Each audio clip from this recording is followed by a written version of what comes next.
Meeting के सदर मुन्ना सेठ टावर वाले, आज की ये मीटिंग जिस हिस्से में रखी गई है उसे पुराने कांग्रेसी, बाद के राष्ट्रवादी अब आजाद अपना गढ़ मानते हैं। मगर मैं 25 साल की तरफ नहीं जाऊंगा। 2012 से इस वार्ड ने 3 मेयर दिए, इस वार्ड ने स्टैंडिंग चेयरमैन दिए। अगर मैं ये कहूँ कि मुसलसल 10 साल तक इस वार्ड के कारपोरेटर वहाँ पर ओहदेदार रहे, जिससे पूरा शहर की तामीर और तरक्की की जिम्मेदारी थी।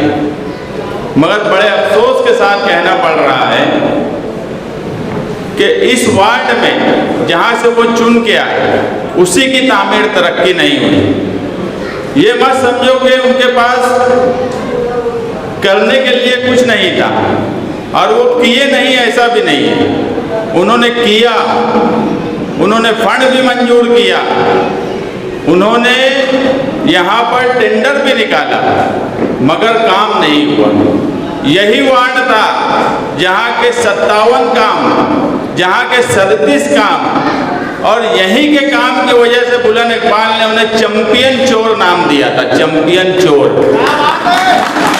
और इसी चैंपियन चोरी के नाम पर 2019 का इलेक्शन हमने लड़ा।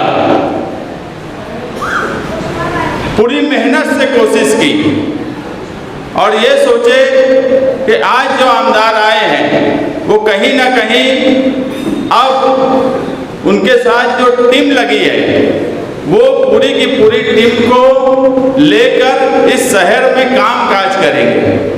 मगर बड़े अफसोस के साथ, माफ़ी के साथ मुझे ये कहना पड़ रहा है कि जो सोच कर सब लोग लगे थे, अकेला मैं नहीं, जो भी लोग उनके साथ लगे थे वो सब के सब लोग नाउम्मीद हो गए।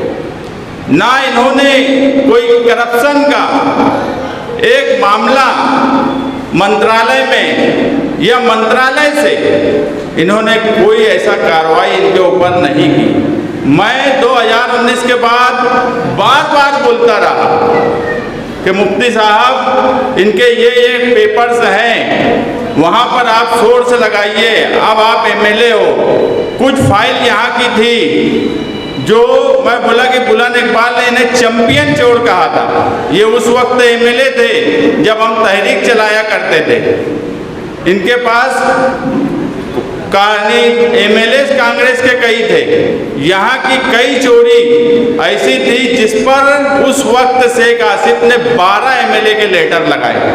भाई जगताप और ऐसे जो कांग्रेस के 12 एमएलए थे उनका लेटर लगाकर नगर विकास सेक्रेटरी तक मैंने मंजूरी करवा ली थी।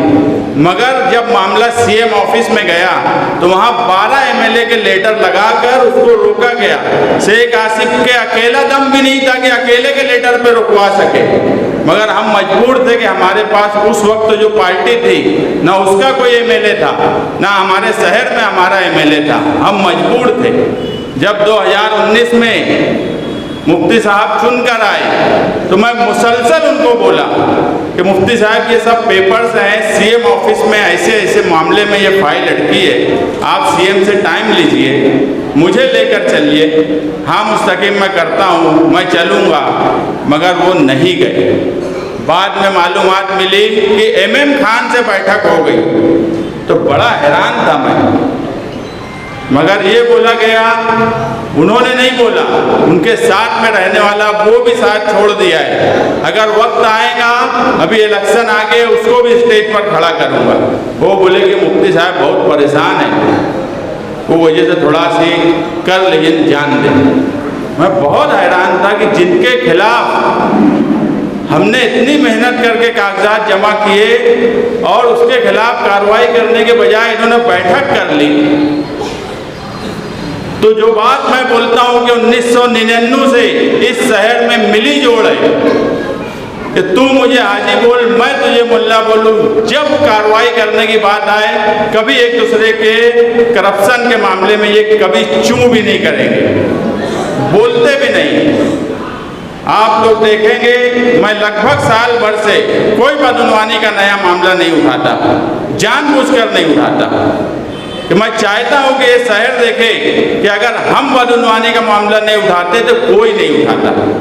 ये हम सब करते थे, हमने कई मामले में कार्रवाई की। यही 60 फीट रोड पे जो गाले बनाए गए थे शेख इमरान की तरफ से, उसको भी तोड़ने का काम हमने ही किया।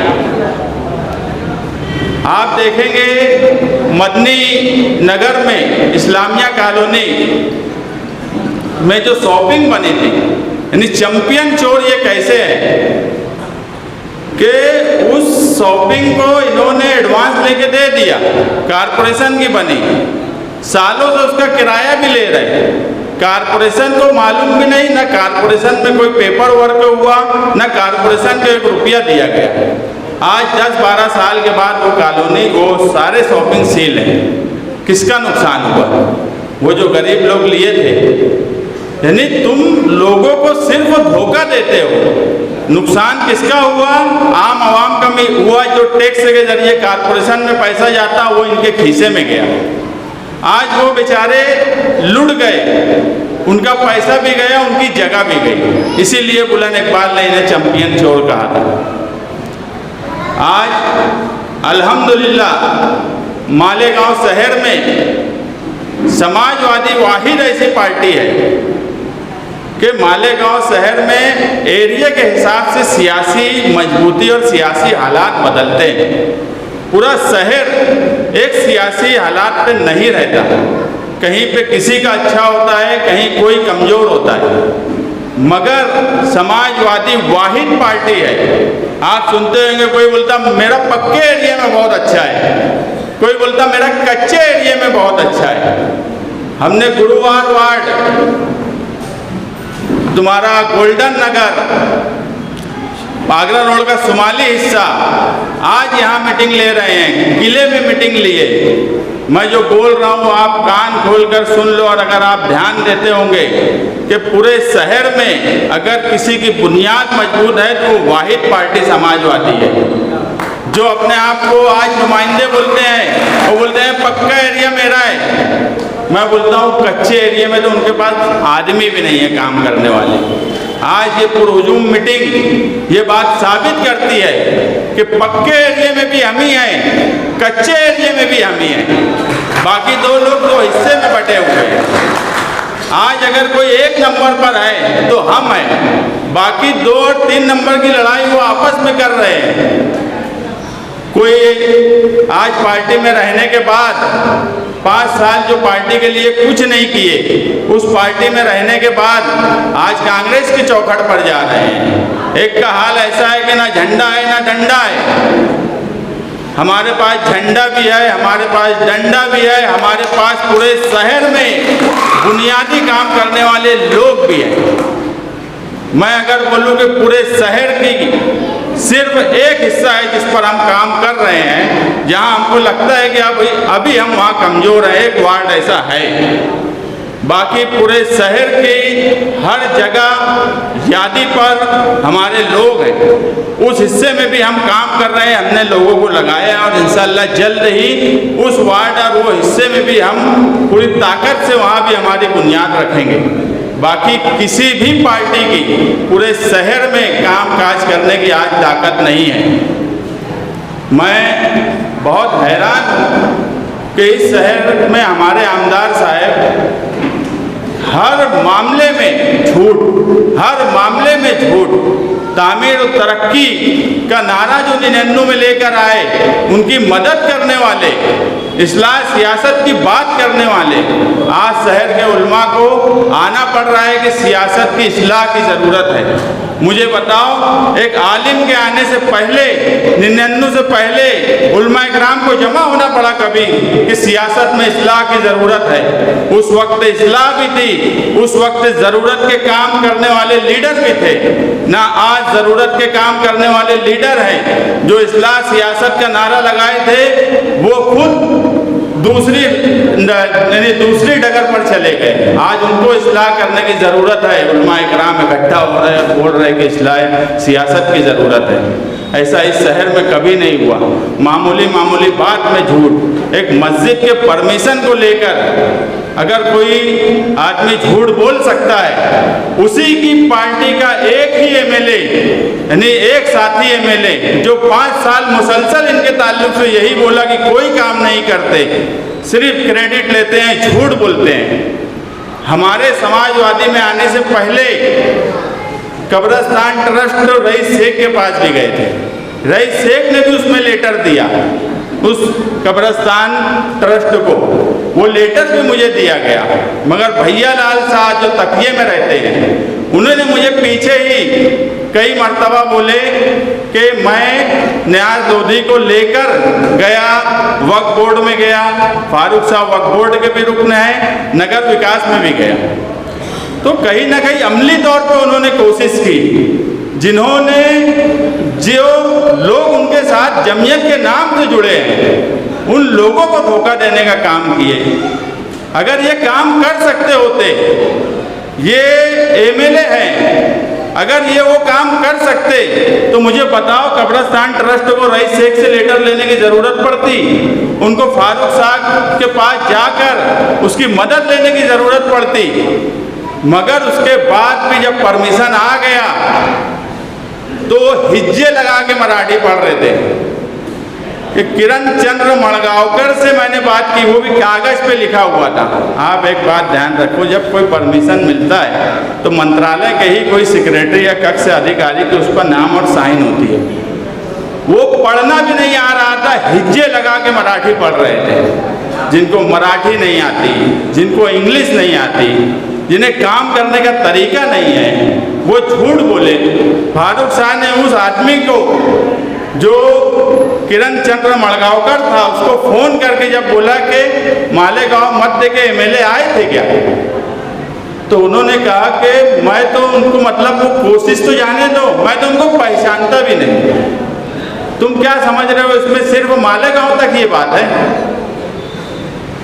तुम्हारी बदनामी सियासी जो शहर, मुझे बम्बई के एक लीडर ने कहा था जो हमारी पार्टी का नहीं था, कि मैं हैरान हूँ कि वो शहर जो निहाल अहमद को चुनकर देता था, वो शहर ऐसे आदमी को चुनकर दे रहा है। मैं हैरान हूँ। मगर मैं हैरान नहीं था उस वक्त भी, मुझे समझ रहा था कि एक असर है, उसके तहत लोगों को एक मामला लगता है कि आगे कुछ होगा। मगर सियासत के 17-18 सालों में अब लोगों को ये महसूस जब होने लगा कि ये दोनों से कुछ नहीं होने वाला, ना शहर की तरक्की होने वाली, ना सियासत की इस्लाह होने वाली, ना ही ये रोड गटर की बात बोलते वो तक ये शहर में नहीं करके दे रहे हैं, तो शहर तीसरी तरफ देखने लगा। और तीसरी क़यादत जब शान हिंद के शहर को महसूस होने लगी, आज मैं बोलूँ हमारे पास हजारों से मफलर आए थे लखनऊ से, आज मेरे पास 3 मफलर बचे। पार्टी में इतने लोगों का इस्तेकबाल हो रहा है। बहुत सी खबर आ रही है, बहुत सी नहीं आ रही है। मैंने मेरी ज़िंदगी के एक्टिव पॉलिटिक्स के 20 साल में कभी ऐसा नहीं देखा कि मैं जिनको पहचानता भी नहीं, वो फ़ोन करके या ऑफिस पर आकर मिलते हैं और बोलते हैं कि हमको तुम्हारे साथ, तुम्हारी पार्टी के साथ ज्वाइन होना है, तुम हमारा इस्तेकबाल करो। हमारे पास मफलर ख़त्म हो गए। अबू आसिफ आजमी साहब को कल ही फ़ोन किया कि मफलर भेजो, लोग बेताब हैं। तो वो बोले कि मैं जा रहा हूँ बस लखनऊ, वहाँ से मफलर भी भेजता हूँ, तुम्हारा ऐलान भी करवाता हूँ। मैं फिर बोल रहा हूँ कि कोई कहीं भी जाए, कोई आज़ाद लड़ने का ऐलान करे, कोई पार्टी की तलाश में निकल जाए, मालेगांव शहर में सबसे पहले अगर किसी का ऐलान होगा तो शान हिंद का होगा, ऑफिशियली समाजवादी पार्टी का होगा। बाकी सब ढूंढते रहेंगे, घूमते रहेंगे, ढूंढते रहेंगे, घूमते रहेंगे। इनको खुद नहीं पता कि ये आगे क्या करेंगे। इनके साथ जो लोग आज हैं, उनको भी किसी को ठेके के नाम पे, किसी को पैसे के नाम पे लालच देकर रोक रहे हैं। और मैं भी सोच रहा हूँ 5 साल में बहुत कमाए हैं। मालेगांव की तारीख में किसी एमएलए ने इतना रुपया नहीं कमाया होगा जितना रुपया इन्होंने 5 साल में कमाया है। इधर से भी ले लिए, उधर से भी ले लिए, सब तरफ से ले लिए, तो पैसा लिए भी बहुत है। आज जो जानिसार बेचारे थे वो भी बोलते हैं 10,000 दो तो रुकेंगे, नहीं तो मुस्तकीम से बातचीत चालू है। मैं भी सोच रहा हूँ इसे मिल के जाते और वो बेचारों का फायदा हो जाता तो अच्छी बात है। बड़ी तादाद में अगर अखिलेश यादव का जलसा 9 अगस्त को जो पोस्टपोन हुआ, फिर बाद में मैं ही सोचा कि इसमें भी अल्लाह की कोई हिकमत ही थी कि इलेक्शन थोड़ा आगे बढ़ा।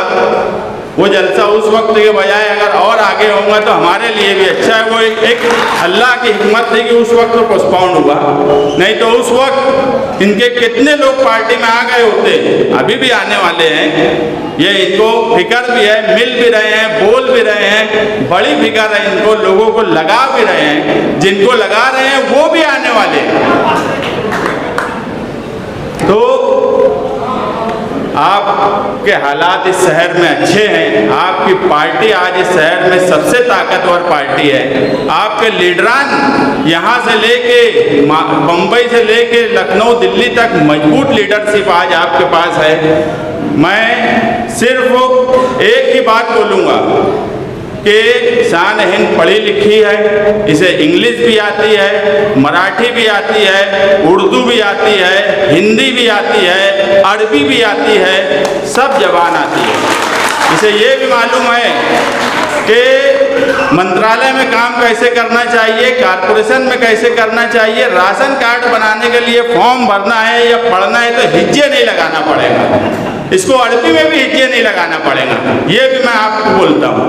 मराठी में भी हिज्जे नहीं लगाना पड़ेगा, इंग्लिश में भी नहीं, हिंदी में भी नहीं, उर्दू में भी नहीं। आज किसी को पढ़ना ही नहीं आता, कोई चौथी पास है, कोई आलिम है, बहुत अच्छे हैं, हम मानते हैं कि उस फील्ड में वो माहिर है, मगर जो सियासत में जो जिम्मेदारी आपको इस शहर ने दी उसमें आप जीरो। ना आपको कोई लेटर पढ़ने का तरीका आता है, ना काम करने का तरीका है, ना आपके पास कोई टीम वर्क है। तो ऐसे हालात से अब ये शहर ऊब चुका है और आने वाले वक्त में एक पढ़ी लिखी खातून को ये शहर बदलाव के तौर पे देख रहा है। और मुझे यकीन है, मैं ज़मीन पे रोज़ आना काम करता हूँ सुबह से रात तक, मुझे यकीन है कि इस शहर में बदलाव की एक लहर है और वो तीसरी ताकत आज आपके सामने बैठी है। और यही ताकत इस शहर में आज सबसे बड़ी ताकत है। इलेक्शन जो लोग बोलते हैं कि ये अलायंस हो जाएगा तो ये नहीं लड़ पाएंगे, कोई गठबंधन की बात बोलने लगता, मैं आपको एक बात का यकीन दिलाता हूँ कि अलायंस हो ना हो, इस शहर में कोई इतनी स्टेज से बोले कि उसकी पार्टी, वो एमआईएम हो, कांग्रेस हो या कोई दूसरी पार्टी हो, वो बोले दावे से कि सबसे पहले उसका पार्टी ऐलान करेंगे। अगर हम बोल रहे हैं कि हमारा ऐलान सबसे पहले इस शहर में समाजवादी का होने वाला है, तो इसका मतलब है कि हमारी लीडरशिप जो है वो भी पूरी ताकत से हमारे लिए कोशिश कर रही है। मालेगांव का पूरा वो लोग माहौल देख रहे हैं, उनके पास पूरी मालूमात है और हर हाल में समाजवादी का यहाँ टिकट डिक्लेयर होगा। बाकी बाद में अलायंस हो ना हो उसकी हमें कोई फिक्र भी नहीं है। हम सिर्फ एक ही बात बोले हैं, समाजवादी का हमारा ऐलान कर दीजिए, इंशाअल्लाह ये शहर एक एमएलए मालेगांव के साथ आपको देगा। खुदा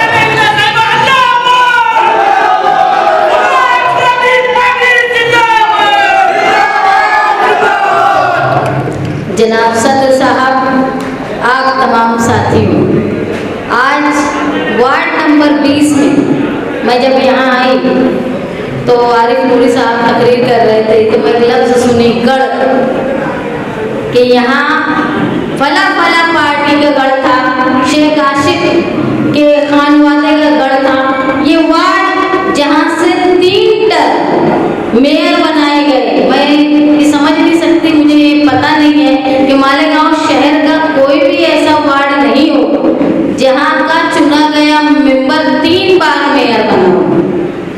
ये ऐसा होना चाहिए था जो शहर देखता, लेकिन जब यहाँ से मीटिंग में शामिल होने वाले लोग आए तो उन्होंने महसूस किया कि यहाँ ये गढ़ नहीं, ये बदनवानी का चैंपियन चोरों का गढ़ा है।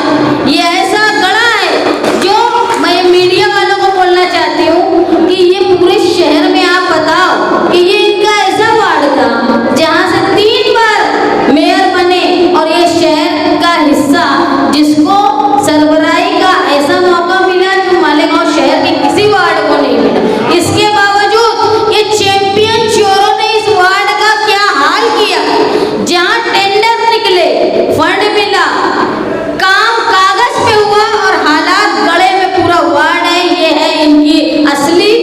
सियासत, जो सिर्फ घर भरने का काम करते हैं। ऐसा है कि एक लफ्ज सुनने को मिला सियासत में, कायदे नस्ल नौ।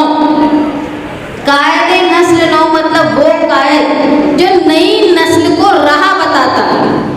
मैं शहर से पूछना चाहूंगी, ये नेक राह दिखा रहे थे कि टेढ़ी राह दिखा रहे थे? ये ऐसी राह दिखाए कि अपने घर में ही राह नहीं दिखा पाए, अपने घर में ही उन्होंने गोली चलाने वाले और नशा करने वालों को संभाला। ये पूरे गांव में देखते रहे, अपना घर अधूरा रहे। और उससे नौबत ये आ गई कि पार्टी बदल के ऐसी पार्टी में जाना पड़ा, या ऐसी पार्टी में जाने की नौबत आ गई, उनका साथ लेने की नौबत आ गई कि वो साथी हैं। किनके साथी हैं? जो हुजूर की शान में गुस्ताखी करते हैं, उनके साथ फोटो खिंचाने वालों की साथी है ये पार्टी।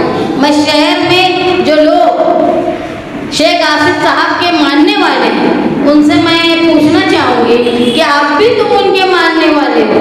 वो अगर इस पार्टी के साथ हैं जिनका राज महाराष्ट्र में है और वो सीएम बनाए हुए हैं अगर अजीत पवार की वोटों से, तो वो आदमी, वो सीएम शान में, हुजूर की शान में गुस्ताखी करने वाले के बाजू में बैठकर फोटो खिंचाता है। तुम उनकी पार्टी में कैसे हो सकते हो जो पूरी दुनिया की उम्मत के कायद के खिलाफ बोलता हो? नऊज़-बिल्लाह, तुम उनके हामी कैसे हो सकते हो?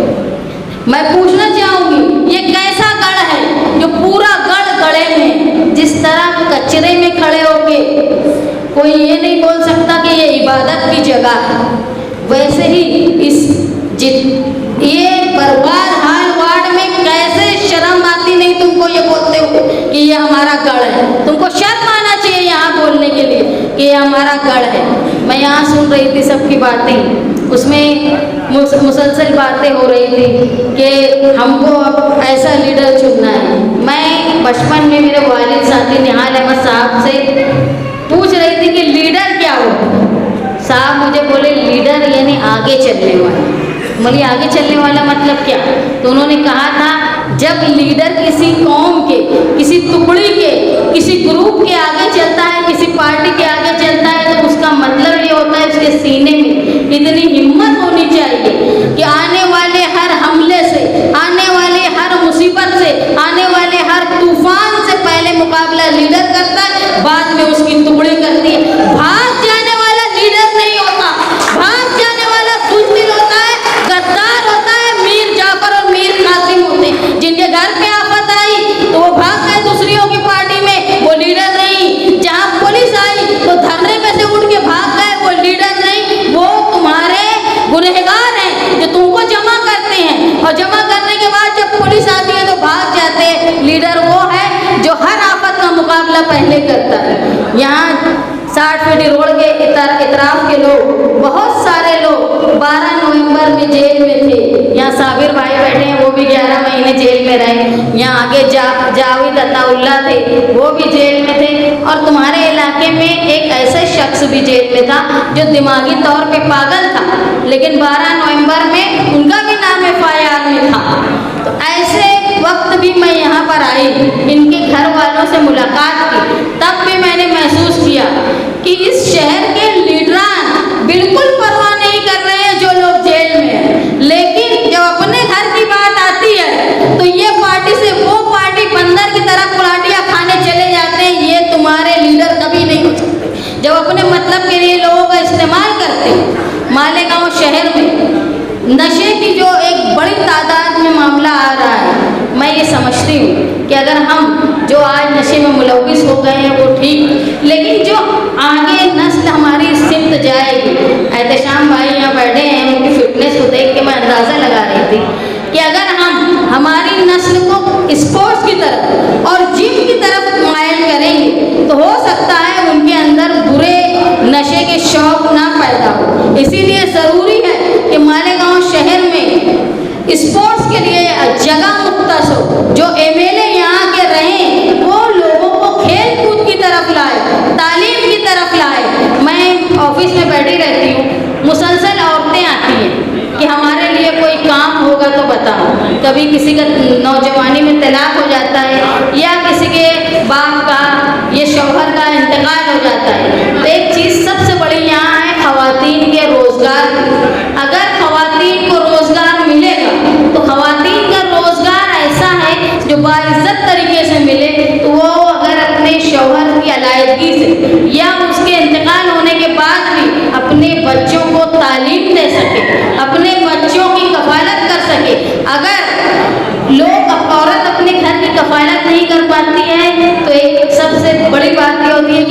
रास्ते पे निकलती है, गलत रास्ते में मतलब आवारगी की तरफ निकलती है, बच्चलन हो जाती है। और उस घर की बच्चियाँ जिनकी कफालत सही से नहीं होती, वो जवान होने के बाद भी बदकारी की तरफ बढ़ जाती है। तो मैं ये मानती हूँ कि अगर हमको हमारी नस्ल को सुधारना है तो औरतों के अंदर रोजगार की जरूरत, बाइज्जत तरीके से औरतों में भी शराफत से रोजगार हो, ताकि एक नस्ल बदकारी से महफूज रहे। ये सिर्फ सियासी बात नहीं है, ये मजहबी बात भी। हम हमारी कौम को अगर बदकारी से बचाना चाहते हैं तो खुशहाली होना बहुत ज़रूरी है, तालीम होना बहुत ज़रूरी है। ये तालीम और खुशहाली होने का रास्ता जो है वो कमाई, हलाल कमाई जब कोई करेंगे तो बराबर अपने बच्चों में तालीम देंगे। जब तालीम होगी तो अच्छे और बुरे में वो फ़र्क महसूस करेंगे, और उनका राह जब अच्छे और बुरे में फ़र्क महसूस होगा तो खुद ब खुद दीन की तरफ वो बढ़ेंगे और नशे और दूसरी चीज़ों से, गुनाहगारी से वो दूर रहे। मालेगांव शहर में किसने क्या किया, किसी का 10 साल, किसी का 5 साल मालेगांव शहर ने देख लिया।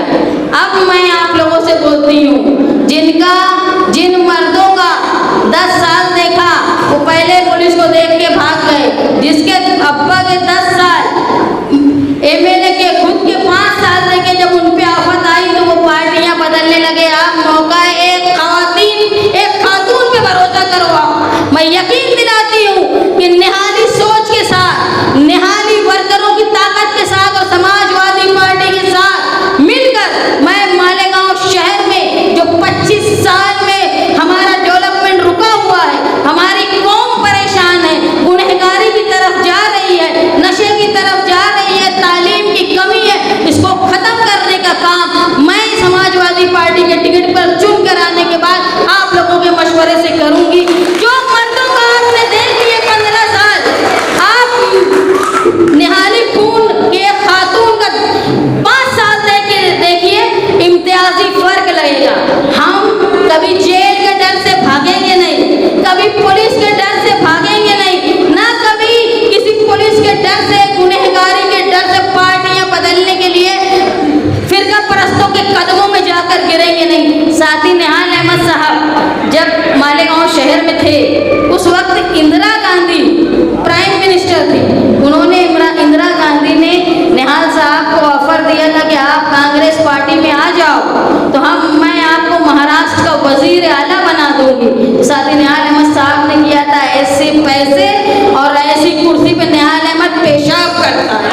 तो हम भी ना कभी फिरका परस्तों के सामने झुकेंगे, ना कभी मालेगांव शहर का जो एक दबदबा रहा है कि मालेगांव शहर ने हमेशा जुल्म के खिलाफ आवाज उठाने का काम किया है। मालेगांव शहर ने हमेशा, हमारा मजहब जो ये सिखाता है कि किसी और के मजहब की तुम मजहब के मानने वाले की दिल आजारी मत करो, किसी और के भगवान के खिलाफ मत बोलो। तो हम हमारे नबी के खिलाफ कैसे सुन सकते हैं? ये हिम्मत हमारे अंदर वापस होनी चाहिए। जैसे भागलपुर में कुछ होता था तो मालेगांव शहर से मजम्मत होती थी, अफगानिस्तान में कुछ होता था तो मालेगांव शहर से मजम्मत होती थी। अब तो ऐसा हो गया है 12 नवंबर के बाद कि मालेगांव शहर में कुछ करने को लीडर डरते हैं कि कहीं हमको 11 महीने जेल में न डाल दिया जाए। ये दबदबा अगर हमको वापस लाना है तो वो निहाली सोच और समाजवादी पार्टी के साथ मिलकर हमको लाना होगा। तुम्हारी जरूरत एक ऐसे कायद की है जो मुश्किल में तुम्हारे साथ खड़ा रहे। तुमने 12 नवंबर के बाद देखा, मर्द रोड पर नहीं थे, मर्द अपने घर में, चाहे वो आमदार हो चाहे साबिक आमदार हो, लेकिन मैं खातून होकर मैंने जगह जगह जाकर इस इलाके में 60 फीट रोड के कोने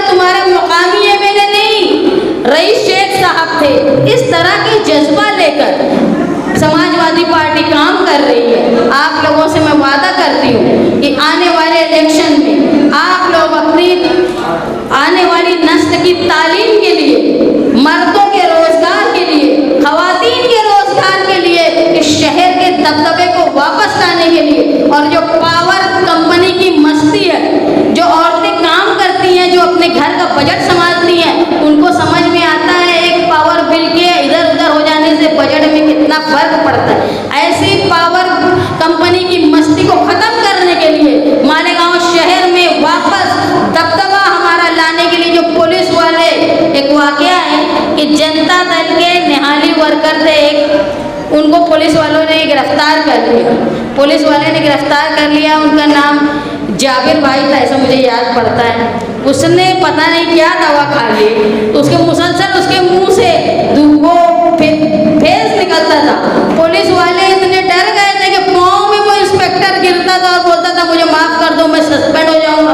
यानी निहाली वर्कर के मुंह लगने की इतनी बड़ी सजा मिली थी कि वो 6 महीना सस्पेंड रहा। ये ताकत है सिर्फ निहाली वर्कर की। इतनी ताकत किसी एमएलए आजी और माजी की भी नहीं है जो निहाली वर्कर की है। मालेगांव शहर में कोई भी ऑफिसर आता है, अगर एक मामूली वर्कर भी साथी निहाल साहब का, जिनको लोग जानते नहीं, वो जाकर खड़ा हो जाता है तो वो कानून कायदे ऐसे बताता है कि अफसर परेशान रहता है, ये कहाँ का, दिखने में तो पढ़ा लिखा नहीं है लेकिन इतना कानून कैसे जानता है। तो निहाली वर्कर इतने सूझबूझ वाले। आज हमको सियासी शऊर की ज़रूरत है, हमको तालीम की ज़रूरत है, हमको आने वाली नस्ल की हिफाजत की ज़रूरत है। मैं जिस इलाके में खड़ी हूँ वहाँ सबसे बड़ा मसला जो है, रोड गटर के अलावा जो एक बड़ा मसला है वो अपनी जगह का खुद मालिक होना। यहाँ जो जगह है, ज़्यादातर जगह वो लेआउट बिनशेती नहीं है, वो बिनशेती वॉल कंपाउंड है। अब गुंठेवारी कानून खत्म हो गया, लेकिन हम अहवाल में जाने के बाद आपसे ये वादा करते हैं, जिस तरह साथी निहाल अहमद लोगों को अपने घरों का मालिक बनाया करते थे, उसी तरह हम लोग लड़ाई करके फिर से गुंठेवारी कानून की तरह कोई कानून ला के स्पेशल मालेगांव में जो 7/12 का उतारा नहीं है लोगों को, वो उतारा दिलाने का काम करेंगे, ताकि कारपोरेशन काम करने के टाइम ये ना बोले कि तुम्हारा लेआउट बिनशेती नहीं है। वक्ती तौर पे काम हो जाता है, लेकिन तुम्हारा लेआउट बिनशेती नहीं होने की वजह से एक ही उतारे पे 7-8 लोगों का नाम होता है, जिसकी वजह से तुम पूरी तरह अपने घर के मालिक नहीं हो सकते।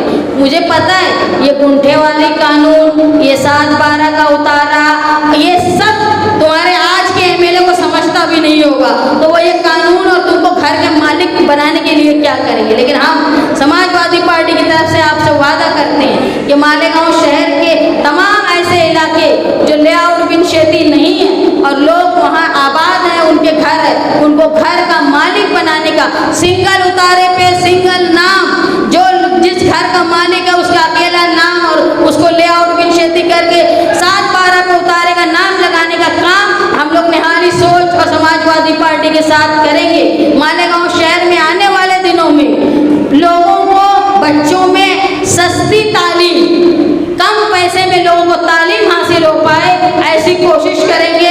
मालेगांव शहर में हायर एजुकेशन के लिए इंजीनियरिंग, मेडिकल कॉलेज और स्किल वाली जो ITI कॉलेज होती है, ऐसी कॉलेज जहां से तालीम हासिल करने के बाद कोई नौकरी की ज़रूरत नहीं पड़ती। हुनरमंद, चाहे वो वायरमैन हो, चाहे फिटर हो, चाहे ड्राफ्टमैन हो, ये सारे हुनरमंदी के काम वाली कॉलेज मालेगांव शहर में, और खवातीन के लिए हॉबी क्लासेस, ऐसे जो अपने घर पे बैठ के रोजगार कर सके, ये सारा इंतजाम। और सबसे बड़ा जो मालेगांव शहर का दबदबा था, जो मालेगांव शहर के मशरकी हिस्से के लोगों का एक वजन था, वो वापस लाने का काम हम लोग आपके साथ मिलकर करेंगे। आने वाले इलेक्शन में जिनका 10 साल, जिनका 5 साल आप देख चुके हो, उनको आजमाने की बजाय निहाली सोच को आजमाओ। अब मैं यकीन दिलाती हूँ कि हमारे ऐवान में जाने के बाद आप भूल जाएंगे कि नाकारा एमएलए क्या होता है। आप लोग यहाँ आए, मेरी बात सुनी, मैं इस वादे के साथ कि जो लोग अभी समाजवादी पार्टी में शामिल हुए उनसे मैं ये वादा करती हूँ कि आप हमारे साथ जिस उम्मीद के साथ शामिल हुए हो, इंशाअल्लाह